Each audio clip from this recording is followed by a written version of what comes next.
What happens when a billionaire refuses to choose love based on beauty, status, or bloodline? What if the woman meant to be his wife was never part of the plan, but hidden in plain sight? And what secret decision could turn a powerful family into sworn enemies, right in the middle of Christmas? He came to test two foreign-schooled sisters. But destiny led him to an orphan no one noticed. As Christmas lights shimmer and loyalties crumble, one choice will spark betrayal, threats, and a love strong enough to risk total destruction. Will love survive when family declares war? Can humility defeat pride and power? And what miracle does Christmas still have waiting? Like this story, subscribe for more emotional, suspense-filled love stories, and don't miss what happens next, because the real drama has just begun. December wrapped Lagos in a rare softness. The Harmattan breeze drifted through Lekki, carrying the scent of pine, perfume, and promise. Inside Chief Adewale Adebayo's glass-fronted penthouse, Christmas lights reflected off polished marble floors and dark walnut panels carved with subtle Nigerian motifs. A towering Christmas tree stood at the center of the living room, dressed in gold ornaments, red ribbons, and tiny lanterns that glowed like captured stars. Adewale stood by the window, hands in his pockets, watching the city pulse beneath him. At 38, he had conquered boardrooms, stock markets, and industries most men only dreamed of. Oil, tech, real estate, his name opened doors.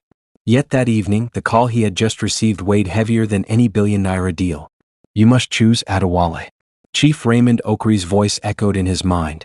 Moments later, Adewale's door opened, and the man himself walked in, tall, dignified, dressed in a crisp senator blue agbada embroidered with silver threads. He carried the confidence of wealth and tradition, and the impatience of someone used to being obeyed. They exchanged pleasantries and settled into cream leather seats, a low glass table between them holding a tray of wine and small chops. My friend, Okri began, adjusting his cap, we have built empires together. It is time to bind our families. Adewale said nothing. I have two daughters, Okri continued, Amara and Anita. Both well-educated, raised properly, refined abroad. Choose one as your wife. It will strengthen everything we've built. The words hung in the air, heavier than the Christmas ornaments glittering above them. Adewale finally turned from the window. Marriage is not a merger, Raymond. Okri chuckled. You are a romantic. But this is how legacies survive. Adewale studied his partner's face. He had seen men lose themselves chasing alliances instead of love. He had promised himself he would never do the same. I will think about it, he said calmly. Okri smiled, satisfied. Good. You should visit the house. The girls are home for Christmas. After Okri left, silence returned, broken only by distant carols and the hum of the city. Adewale poured himself a drink but did not sip it. Two women chosen for him. A future decided without his heart. His gaze drifted to the Christmas tree, its lights blinking patiently. Let me see them first, he murmured. But not as who they expected him to be. That night, Adewale made a decision that would change every life connected to the Okri household. He would visit them unannounced. Not as a billionaire. Not as a suitor. But as a servant. And somewhere in that house, unknown to anyone, fate was already waiting. The Okri mansion rose quietly behind tall wrought iron gates in Ikoyi, its exterior washed in warm white lights and draped with Christmas garlands. A massive Christmas wreath hung proudly on the gate, announcing wealth, celebration, and status. Inside, the house was alive with preparation, staff moving briskly, generators humming softly, carols floating from hidden speakers. A black SUV rolled in just after sunset. Inside it sat Chief Adewale Adebayo, dressed in faded trousers and a plain shirt, a driver's cap pulled low over his face. Beside him, behind the wheel, was Baba Tund, Chief Okri's longtime driver, the only man in the household who knew the truth. Remember, sir, Baba Tund murmured, glancing at him, you are the new second driver. Adewale nodded. Let's see the truth money hides. The gate opened. Inside the mansion, modern Nigerian luxury unfolded effortlessly. White marble floors gleamed beneath crystal chandeliers. Sculpted wooden panels inspired by Igbo and Yoruba designs lined the walls. The living room was dominated by a grand Christmas tree taller than a man, wrapped in gold, red, and bronze ornaments. Beneath it lay carefully arranged gift boxes, more for display than joy. As Adewale stepped in with Baba Tund, the air shifted.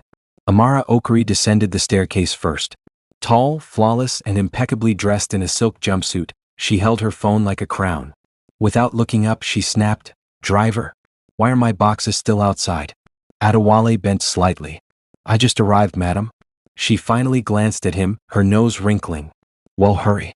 These shoes cost more than your salary. Baba Tun stiffened, but Adewale said nothing. He lifted the bags carefully, deliberately letting one brush the wall. Are you mad? Amara hissed. Do you know how expensive that is? Adewale lowered his head. Sorry, madam. From the corner of his eye, he watched her, waiting for kindness. None came. Later, in the living room, Anita lounged on a white sofa, legs crossed, sipping wine. Her laughter rang sharp and careless. She waved Adewale over with a flick of her fingers. Yo, bring me water. He brought it. She barely acknowledged him. This house is too hot. Why are you people always struggling with generators? He added just the fan quietly. When his elbow accidentally brushed the table, Anita jumped back. Don't touch me, she snapped. You drivers have no manners. Her friends laughed. Adewale's chest tightened. Education had taken them abroad, but humility had never followed. As the evening deepened, Adewale moved around the house silently, observing, listening. He watched staff members flinch at commands, saw how respect flowed upward but never downward. Then he noticed something strange. In all the noise, one person remained unseen. No laughter. No complaints. No commands. Just quiet efficiency. In the kitchen, away from the grandeur of the living room, Adewale found her. The space was modern and spotless. Sleek cabinets, granite countertops, warm under-cabinet lighting. A soft Christmas hymn played from a small radio on the counter. There stood Chidinma. She stirred a pot carefully, her movements gentle, deliberate. Her simple dress contrasted sharply with the luxury around her. When she turned and saw Adewale, she smiled politely. Good evening, she said. The warmth in her voice startled him. He intentionally dropped a metal tray. It clattered loudly against the floor. I'm sorry, he said quickly. Without hesitation, Chidinma knelt beside him. Are you hurt? The question landed deep. No one had asked him that all day. I'm fine, he replied softly. She helped gather the pieces. You must be new. I haven't seen you before. Yes, he said. Just started today. She nodded. Welcome. You must be tired. She wrapped food in foil, jollof rice, chicken, a slice of cake, and pressed it into his hands. It's Christmas season, she said gently. No one should feel alone. Adewale stared at her. And you? He asked. Aren't you joining them? She smiled, a little sad. I belong here. But not like them. Before he could ask more, footsteps echoed from the hallway. Chidinma stood quickly, lowering her eyes, retreating into silence. But Adewale already knew. The real test had just begun. That night, the Okari mansion glittered louder than ever. Laughter echoed from the living room as Amara and Anita entertained guests.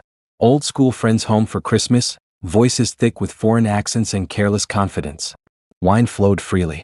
Music played softly beneath the glow of chandeliers and blinking Christmas lights. Yet Adewale's mind was no longer in the living room. It was in the kitchen. He found excuses to pass by, dropping off items, returning trays, waiting for instructions that never came. Each time, he caught brief glimpses of Chidinma, quietly working, wiping counters, serving food, fading into the background like she had learned to do all her life. Eventually, when the kitchen fell still, Adewale lingered. You work very hard, he said. Chidinma smiled faintly. Hard work keeps the mind busy. There was wisdom in her words that didn't match her position. He hesitated, then asked, Why don't you sit with them? It's Christmas. Her hands paused. For some people, she replied softly, Christmas is celebration. For others, it's duty. He watched her closely. You sound educated. She nodded. I attended university. My father believed education was freedom. Something tightened in Adewale's chest. Your father? She leaned against the counter, eyes distant. He was Chief Okari's elder brother. When my parents died, I was brought here. They said I was family.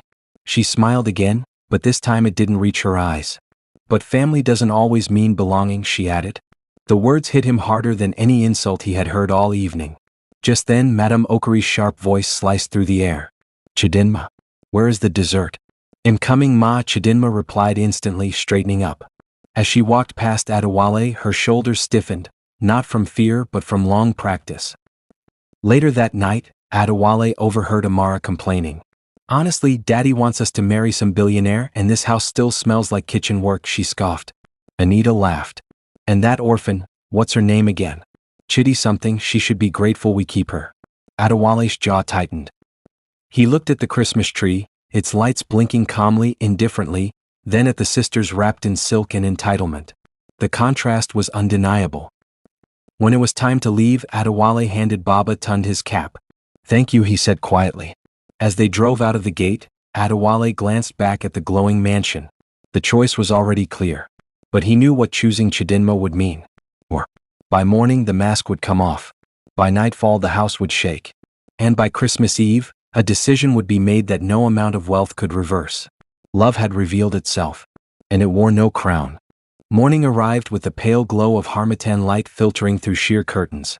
Christmas Eve had come early to Lagos, but inside Chief Okori's Ikoyi mansion, the air felt tense, like a storm waiting for permission to break. The dining room was dressed in modern Nigerian luxury. A long glass table, upholstered chairs in soft beige, abstract bronze art lining the walls. A faint scent of cinnamon and freshly brewed coffee lingered. Chief Adewale Adebayo walked in, this time undisguised. He wore a tailored white senator, clean lines accented with subtle embroidery at the collar. His wristwatch alone was worth more than the house's monthly expenses. Every step he took announced authority. Conversation died instantly. Amara's fork froze midair. Anita's cup trembled in her hand. Madame Okori gasped. "Adewale?" Chief Okori stammered, rising from his seat. Adewale inclined his head politely. "Good morning." Recognition spread like wildfire. The driver. The servant. The man they had dismissed. Madame Okori recovered first, forcing a smile. "You should have announced yourself." "I wanted to see your home as it truly is," Adewale replied calmly. An uncomfortable silence followed. "I have made my decision," he continued. Amara straightened, confidence returning. Anita exchanged a knowing smile with her sister. Chief Okori beamed. "Excellent. Which one?" Adewale's gaze moved past them, to the doorway. "Please call Chidinma." The room went still. Madame Okori laughed sharply. "Oh, the daughter of your late brother," Adewale said. "The one in the kitchen." The laughter died.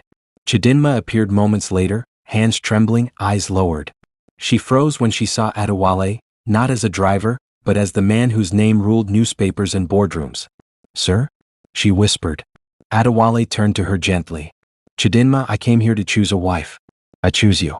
The words hit the room like thunder. Madame Okori shot to her feet. "Never," she screamed. "Over my daughters? An orphan?